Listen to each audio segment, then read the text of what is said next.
Namaskaram. Shri Mahaganapatiye Namaha. Shri Gurubhyo Namaha. Welcome to Bhagavad Pada Samarpanam. In today's clip, we shall chant, learn, and understand the first 6 shlokas of Narayaniyam Dashakam 4. This Dashakam talks about the Ashtanga Yoga or the Eightfold Yoga to attain the divine bliss. Dashakam 4, Sloka 1. कल्यतां मम कुरुष्व तावतीं कल्यते भवदुपासनं यया स्पष्टमष्टविधयोगचर्यया पुष्टया श्रुतव तुष्टिमाप्नुयाम्. In this sloka, Bhattadri is requesting the Lord to relieve him of his disease, pain, and sorrow, and bless him with as much strength and health as is required to worship the Lord. He is also asking the Lord to bless him so that he gains the expertise in the Eightfold Yoga that is known as Yama, Niyama, Asana, Pranayama, Pratyahara, Dharana, Dhyana, and Samadhi. He then adds on that once he gains the expertise and proficiency to practice the Eightfold Yoga of concentration with the Lord's grace, he shall quickly start indulging in continuous worship through yoga and please the Lord. Dashakam 4, Sloka 2. Brahmacharya dridhatadibhiryamaihi aplavadiniyamaischa pavitaha kurmahe dridhamami sukasanam pankajadyamapi va bhavatparaha. In this sloka, Bhattadri tells the Lord that we devotees who are totally dependent on you would practice self-control through the 3 yamas of celibacy or brahmacharya, non-violence or ahimsa, which is not hurting anyone through our words or deeds, and truth, which is speaking the truth all the time and being true to ourselves and others. He also says that we shall also practice the niyama of having bhaat every day to cleanse our body and meditate upon you to cleanse our mind. Then he adds that we shall assume the asana, which is the position or posture that would either be sukhasana or padmasana, and fix ourselves in deep worship and prayer unto you. Usually, the thought crosses our mind that we are so devout to the Lord, we do puja, we bathe every day, and give offerings to the Lord, yet we find that we do not have peace of mind. But why is it so? Great souls have said that for peace of mind, it is very important to cleanse our minds through meditation and focus on the worship of the Supreme Lord. Dashakam 4, Sloka 3. तारमन्तरनुचिन्त्य सन्ततं प्राणवायुमभियम्य निर्मलाः इन्द्रियाणि विषयादतापहृत्य अस्महे भवदुपासनोन्मुखाः. In the second shloka, we have seen Yama, Niyama, Asana of the Eightfold Yoga. In this shloka, Bhattadri says that we, the Lord's devotees, would meditate within our mind without break on Om, the Omkara. We would control our breath through pranayama and become pure by getting rid of passion and anger. We shall turn away all our sense organs from their attractions, take control on them so that we engage all our sense organs in your worship through pratyahara.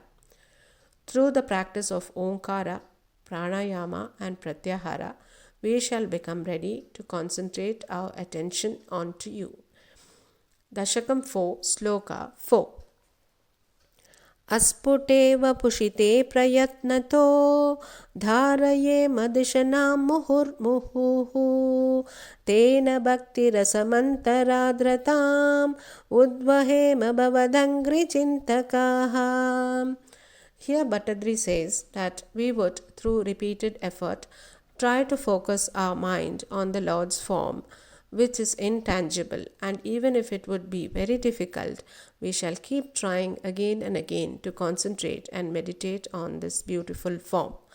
We shall, with continuous effort and practice, fix our thoughts and meditate on your lotus feet, and would ultimately capture the ecstasy of true devotion and will thus end up with a clear, clean, and soft mind. This sloka talks about dharana, one among the Eightfold Yoga. Dashakam 4, Sloka 5.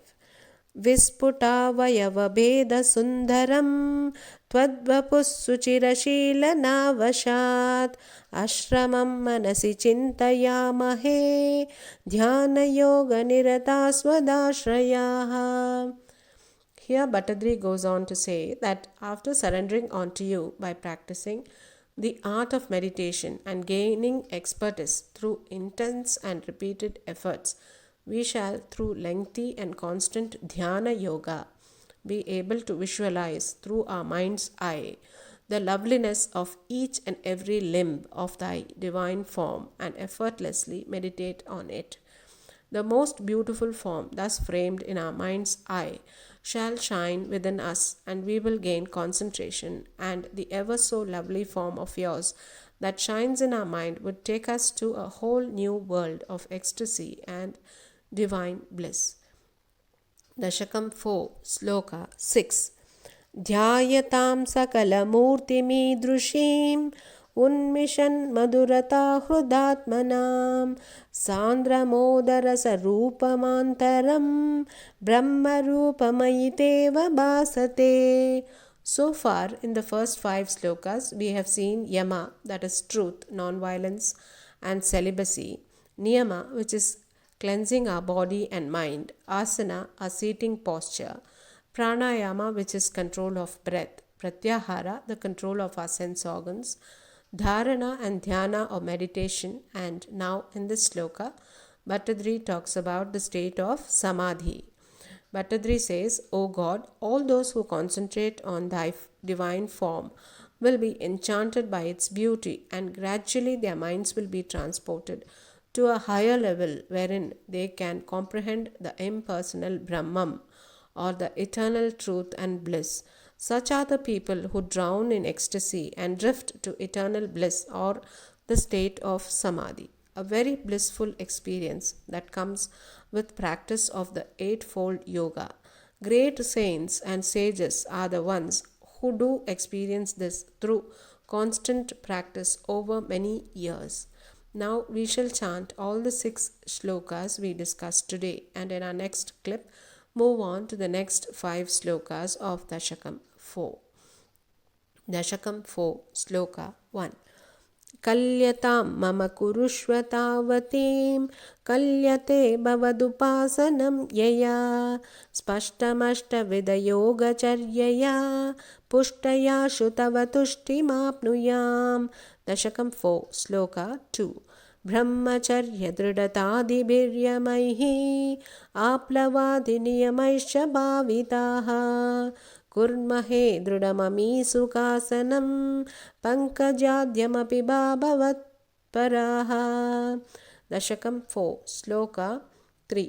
तारमन्तरनुचिन्त्य सन्ततं प्राणवायुमभियम्य निर्मलाः इन्द्रियाणि विषयादतापहृत्या अस्महे भवदुपासनोन्मुखाः. Dashakam 4, Sloka 4. अस्फुटेव पुषिते प्रयत्नतो धारये मदिशनां मुहुर्मुहुः तेन भक्तिरसमन्तराद्रताम् उद्वहेम भवदङ्घ्रिचिन्तकाः. Dashakam 4, Sloka 5. विस्फुटावयवभेदसुन्दरं त्वद्वपुःसुचिरशीलनावशात् आश्रमं मनसि चिन्तयामहे ध्यानयोगनिरतास्त्वदाश्रयाः. Dashakam 4, Sloka 6. ध्यायतां सकलमूर्तिमीदृशीम् उन्मिषन् मधुरता हृदात्मनां सान्द्रमोदरसरूपमान्तरं ब्रह्मरूपमयि तेव भासते. हरे कृष्णा. गोविंद नाम संकीर्तनम. गोविंदा गोविंदा. नारायण अखिल गुरो भगवन् नमस्ते. श्री हरये नमः. श्री गुरुभ्यो नमः. श्री महापेरियवा शरणम्.